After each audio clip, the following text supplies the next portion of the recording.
जय गुरु जी संगत जी। गुरु जी today blessings channel पर आपका स्वागत है। अगर आप चैनल पर नए हैं तो चैनल को शेयर करें, सब्सक्राइब करें और साथ में लगे हुए बेल आइकॉन के बटन को प्रेस करके ऑल पर क्लिक कर दें ताकि डेली अपलोड होने वाले गुरु जी की सत्संग और ब्लेसिंग संगत जी आप तक पहुंच सकें। संगत जी, अगर आप इंडिया या इंडिया से बाहर दुनिया के किसी भी कोने में रहते हैं और गुरु जी के इस प्यारे से चैनल पर अपना सत्संग अपलोड करवाना चाहते हैं, पूरी दुनिया की संगत के साथ शेयर करना चाहते हैं, तो डिस्क्रिप्शन बॉक्स में दिए हमारे व्हाट्सअप नंबर या हमारे मोबाइल नंबर पर हमें कांटेक्ट कर सकते हैं या अपना सत्संग वॉइस मैसेज के रूप में रिकॉर्ड करके आप हमारे व्हाट्सअप नंबर पर हमें भेज सकते हैं ताकि हम गुरु जी के इस प्यारे से चैनल पर आपका सुंदर सा सत्संग अपलोड कर सकें। जय गुरु जी। आज का सत्संग संगत जी बहुत ही प्यारा और खूबसूरत सत्संग है और ये सत्संग हमारे साथ शेयर किया फरीदाबाद से गुरु जी की बहुत ब्लेस संगत है, नवीन अंकल जी। हाँ जी, फरीदाबाद से नवीन अंकल जी ने सत्संग हमारे साथ शेयर किया। मैं दिल से उनका शुक्राना करता हूँ कि उन्होंने गुरु जी से आज्ञा लेकर गुरु जी के इस प्यारे से चैनल पर अपना सत्संग शेयर किया। चलिए सत्संग स्टार्ट करते हैं। जय गुरु जी। जय गुरु जी। शुक्राना गुरु जी, ये सत्संग शेयर कराने का शुक्राना गुरु जी, परमिशन देने का शुक्राना गुरु जी।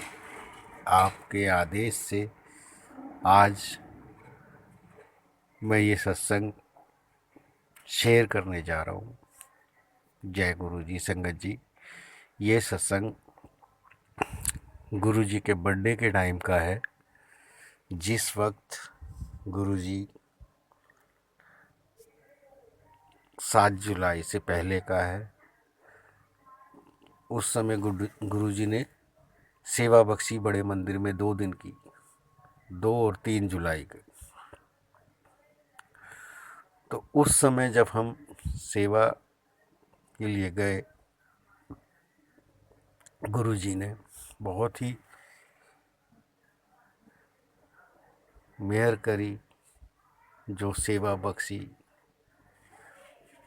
और जिस समय सेवा वहाँ कर रहे थे तो उस समय एक सेवादार अंकल को देखा कि इस तरीके से लेके आ रहे थे, एक छतरी की आड़ करके। तो मन में अपने आप ही इस तरीके से विचार आया कि गुरु जी देखो, आपके टाइम पे तो ऐसा नहीं होता था, और इस तरीके से किसी को वीआईपी की तरह ट्रीट करना, कि स्पेशल उनको लेके आना, और टाइम से पहले, जिस समय टाइम भी नहीं हुआ था उस समय वो अंकल उनको लेके आ रहे थे, सेवादार अंकल। तो ये बात मेरे मन में पहले दिन आई थी और सिर्फ इस तरीके से विचार मन में चले थे मेरे। तो देखो, हमारे गुरुजी तो अंदर जो हम सोचते हैं वो भी सुन लेते हैं, और ये मैं ध्यान से मेरे निकल गया था और मैं इस तरीके से अपने दिल में खुद से ही बात कर रहा था, गुरुजी से बात कर रहा था। तो गुरुजी ने वो सुन लिया। उस दिन तो सेवा करके हम घर गए, बदन टूट चुका था। शाम को आके ऐसी नींद प्यारी आई। दूसरे दिन फिर गए। दूसरे दिन की सेवा हमको मिली किचन में। तो उस दिन की सेवा करने के बाद जब हम शाम को गुरुजी से आज्ञा लेने गए, दरबार खुला, दर्शन करने गए, तो जो टाइमिंग होता है संगत जी सबके लिए सेम होता है। जब दरबार खुला तो हम चारों लोग जो फरीदाबाद से थे, चारों अंकल हम गए अंदर, दरबार में दर्शन किए। तो एक आदत सी पड़ गई है अंदर के, मतलब अभी थोड़ी देर में सेवादार अंकल कहेंगे चलो चलो आगे बढ़ो, चलो चलो आगे बढ़ो। तो हाथ जोड़े, आंख बंद करी, और फिर आंख खोली तो देखा कोई बोल नहीं रहा, टोक नहीं रहा। फिर आंख बंद करी, फिर आंख खोली, अच्छा कोई टोक नहीं रहा। तीनों अंकल भी आगे खड़े थे। उसके बाद जब मैंने आंखें बंद करी,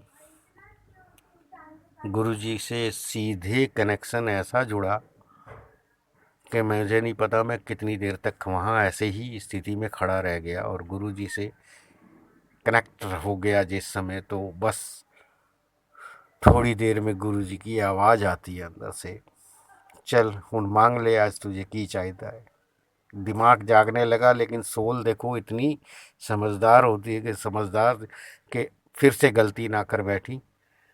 तो सोल ने तुरंत जवाब दे दिया, वही दे दो गुरुजी, जे मैं रोज मांगता हूँ ਤੁਹਾਡੇ ਕੋਲ जोत करते ਤੁਹਾਡੀ भक्ति ਤੁਹਾਡੀ सेवा हर जन्म जितने जन्म भी आए अपनी संगत के रूप में रखना, अपनी सेवा में लगाए रखना।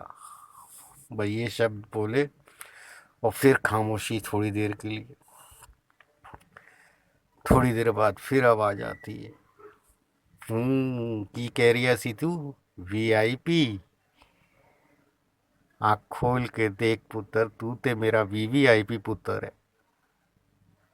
और संगत जी, जिस वक्त मैंने आँख खोली दरबार में अपने आप को अकेला पाया, वो 3 अंकल जा चुके थे आगे, और मैं कब तक खड़ा रह गया मुझे नहीं पता। पीछे मुड़ के देखा तो कोई संगत भी नहीं थी, मैं अकेला था दरबार में। मैं घबरा गया कि मेरे से कोई गलती तो नहीं हो गई, कहीं मेरी वजह से संगत को रोक दिया, क्या हुआ कि मतलब अब मुझे डांट पड़ेगी सेवादार अंकल से। कि मैं शुक्राना करते हुए बहुत ही डर गया था। शुक्राना करते हुए गुरुजी का वहाँ से बाहर निकला, जल प्रसाद लिया, लंगर की थाली ली, और अभी तो लंगर की सेवा बिठा के वहाँ कराने लगे। पहले पैकिंग था कि घर जाओ और सबके साथ मिल के लंगर करना। तो वो लंगर की जब प्लेट ली और मैं गेट से जैसे ही बाहर निकला, सेवादार अंकल ने सारी संगत को रोका हुआ था। आप गुरुजी को देखो कि पुत्र बिल्कुल नालायक है, गधा है, कुछ समझा नहीं कि मैंने इसको क्या कहा, और ये डर के भाग रहा है कि कोई गलती हो गई। तो गुरुजी ने वहाँ भी मुझे कंफर्म करवाया कि जब पीछे से, जैसे ही मैं गेट से आगे निकला, पीछे से सेवादार अंकल की आवाज़ कानों में आई कि चलो संगत जी अब दर्शन के लिए अब आप आगे बढ़िए, लाइन आगे बढ़ाइए। तो वो मेरी बात जब समझ में आई कि गुरुजी ने जो कहा तू तो मेरा वीवीआईपी पुत्र है, तो सारी संगत को उस दिन मेरे लिए रोक के रखा था पिताजी ने, पापा जी ने, कि तू मेरा वीवीआईपी पुत्र है। तब भी नहीं समझ पाया था, तो अब समझ में आया कि ये संगत सेवादारों ने क्यों रोकी हुई थी, जबकि टाइम हो चुका था, मंदिर के दरवाजे खुल चुके थे। सिर्फ सिर्फ और सिर्फ मेरे लिए वो जो शब्द मैंने कहे थे, जो सोचे थे मंदिर में, उसका जवाब गुरुजी ने दे दिया था कि तू तो मेरा वीवीआईपी पुत्र है, बाकी वीआईपी पर ध्यान क्यों देता है तू। तो ये ऐसे छोटे छोटे सत्संग गुरुजी के, बड़े प्यारे, बड़े प्यारे गुरुजी है हमारे। उस दिन एक सत्संग छोटा सा और शेयर करता हूँ संगत जी।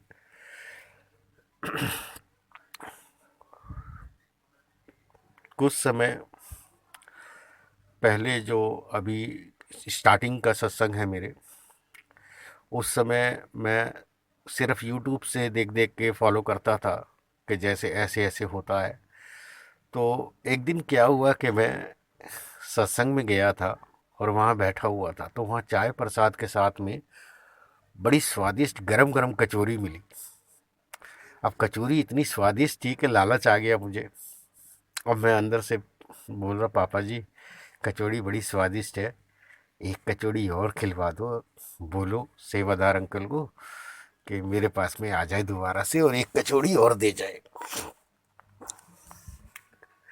अब मैं इंतज़ार कर रहा, देखता रहा, गुरुजी की तरफ देखता रहा कि अब भेजेंगे अब भेजेंगे। तो थोड़ी देर बाद सेवादार अंकल आए और वो झुके भी मेरे को देने के लिए, लेकिन उनको याद आ गया कि अंकल को तो मिल चुकी है, वो फिर चले गए आगे। अब मैं उनसे शिकायत करने लगा, पूरे सत्संग में उनसे शिकायत करता रहा, मुझे कचौरी नहीं खिलाई, मुझे कचौरी नहीं खिलाई, मुझे कचौरी नहीं खिलाई। गुस्सा हो गया और गुरुजी के स्वरूप को देख कर के अंदर ही अंदर बोले जा रहा था। अब गुरुजी ने आंखें थोड़ी झपकाई और उसके बाद में अपनी गुरुजी की राइट साइड की आंख ब्लिंक करी, जैसे आंख मारते हैं।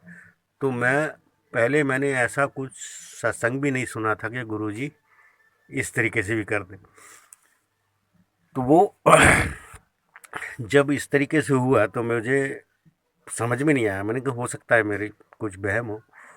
तो फिर दूसरी बार हुआ, फिर मैं गुस्सा होके बैठ गया। तो मैं, गुरुजी मैं तो बस आपको वो ये मांग रहा था, एक ही कचौरी तो मांगी थी, आपने खिलाई नहीं। गुस्सा नाराज होके, मतलब नाराज़गी जाहिर करने लगा, एक जैसे बाप बेटे में नाराज़गी होती है, तो वही नाराज़गी में दिखाने लगा। तो 2-3 बारी उन्होंने ऐसे पलके किए। फिर उसके बाद लास्ट में जब सत्संग लास्ट होने लगा, दोनों पलके प्यार से जैसे मनाते हैं बच्चे को, उस तरीके से झपकाई। और इस तरीके से मनाने की मैं फिर भी नहीं समझ पाया। सत्संग ख़त्म हुआ, मैं घर तक आया पैदल पैदल, 25 मिनट का रास्ता था घर तक। पैदल पैदल रात को आया, और घर तक आते आते जो मेरी हालत ख़राब हुई, घर पहुंचते के साथ ही सीधा टॉयलेट। तो संगत जी तब समझ में आया कि पापा जी ने दूसरी कचौरी क्यों नहीं खिलाई मुझे। अगर दूसरी खाता तो पुत्र पूरे रास्ते में तू घर तक नहीं पहुंच पाता। पेट मेरा गड़बड़ कर गया। अब वो उस हिसाब से मुझे बाद में समझ में आया, तो मैंने माफ़ी मांगी कि आपने इस वजह से नहीं खिलाई। मैं समझ गया पापा जी, सॉरी। माफ़ी मांगी गुरुजी से। तो उसके बाद सुबह सुबह देखो, पिता तो पिता ही होते हैं ना, उनको याद था कि इतनी मिन्नतें, इतनी चीज़ें इस तरीके से मांग रहा था कचौड़ी। सवेरे मैं यही चीज़ सत्संग सुनाने के लिए हमारे यहाँ पे जिनके थ्रू मैं जुड़ा था, सीमा आंटी हैं, उनके पास गया और ये सत्संग सुनाने लगा। तो वो सुनाने से पहले ही बोली, अंकल आप देखो आज ये कचौरियाँ गरम गरम आई है, एक प्लेट आपके लिए एक्स्ट्रा लग गई है। शायद गुरुजी की मर्जी थी कि आपके लिए आप आने वाले थे, तो एक कचौरी एक्स्ट्रा ही थी। तो शुक्राना गुरुजी, एक पिता ने अपने बेटे को जो नुकसान कर जाती उस समय नहीं खिलाया, लेकिन सिर्फ एक रात की बात थी। दूसरे दिन सुबह वो कचौरी उनके थ्रू परोस दी मेरे आगे। तो ये इस तरीके से मेरी वहाँ वो भी पूरी कर दी। जय गुरु जी, शुक्राना गुरु जी, अनंतम शुक्राना गुरु जी, लख लख शुक्राना गुरु जी। सब पे मेहर करना, सब संगत पे मेहर करना गुरु जी, सब पे मेहर करो। जय गुरु जी, शुक्राना गुरु जी।